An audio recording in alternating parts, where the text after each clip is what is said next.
You know, I am actually quite impressed today because we have been having a serious COVID problem in this country, and it is growing. And on an occasion like this, that is so central and critical to your history, you have managed to put together a service where you are obeying and following all the necessary laid down COVID protocols that have been set. Hongera sana, pongezi. Pongezi, pongezi sana. We are going through that very difficult time of saying, now what do we do again? Do we close up? We shall be coming back to that, not today, but soon. But when I see this, it says that, you know, we don't have to. If only people would observe and would be caring of their fellow citizens, it is possible to keep COVID at bay and still be able to live and lead a normal life. I only wish that this issue of personal responsibility would be taken at heart, because truly we are facing a major challenge. And I remember when we said we are going to reopen, we said people take up the challenge of personal responsibility. And I'm glad to see the Anglican Church has taken up that call of personal responsibility. And if we all did it, we could keep COVID at bay. The Anglican congregation physically present and those who are together with us on TV, on social media and other platforms. God is good, and all the time. Your Grace, let me begin first and foremost by taking this opportunity to thank you for inviting me to join you on this auspicious occasion where we celebrate 50 years of the existence of this province.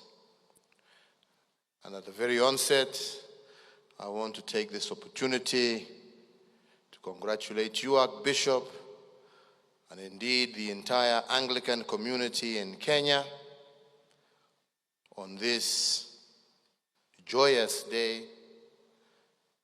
where we have come together to thank God for the amazing work that He has been able to guide the men and women of this congregation to do over those 50 years, and for the growth of this church from a single diocese to now 40 dioceses. And we are grateful to God and indeed the entire communion for that effort and work over 50 years. You are part and parcel of the society and history of this nation. And I will go even a step further, because not only have you been involved very heavily in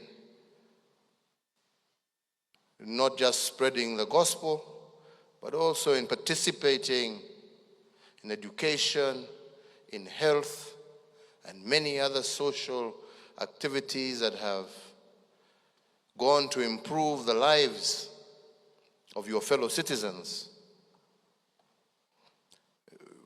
But I think I can say without fear that the church has also been at the very center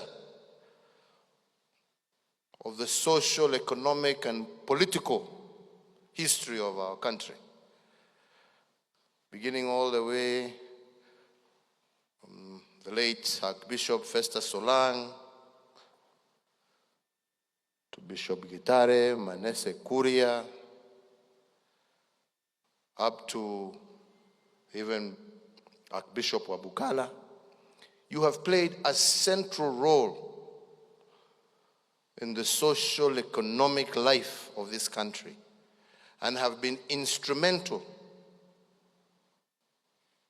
in ushering in changes that have made Kenya a better place. And I urge you and encourage you, Archbishop, continue with that. Continue with that. We cannot separate church and the life of people. Yes, you are out there to save souls, but you're also out there to serve and to ensure that the will of your people is also followed and committed by their leaders. And I want to encourage you that you shouldn't stop that. You should continue. Because as my father used to say, you are indeed the church. You are the conscience of society.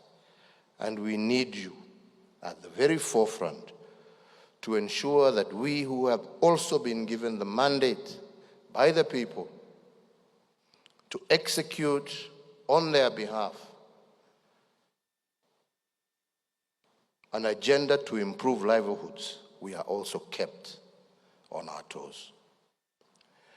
I think the third thing I was going to say is that I am truly grateful even for the sermon that you have given today, because I believe you have touched the very nerve of what we should be doing, not just as a church, but as a society.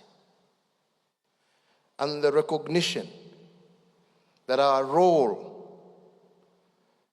is not to give, but rather to teach our people to fish, to teach our people to live decent lives, to teach our people to not only be God-fearing,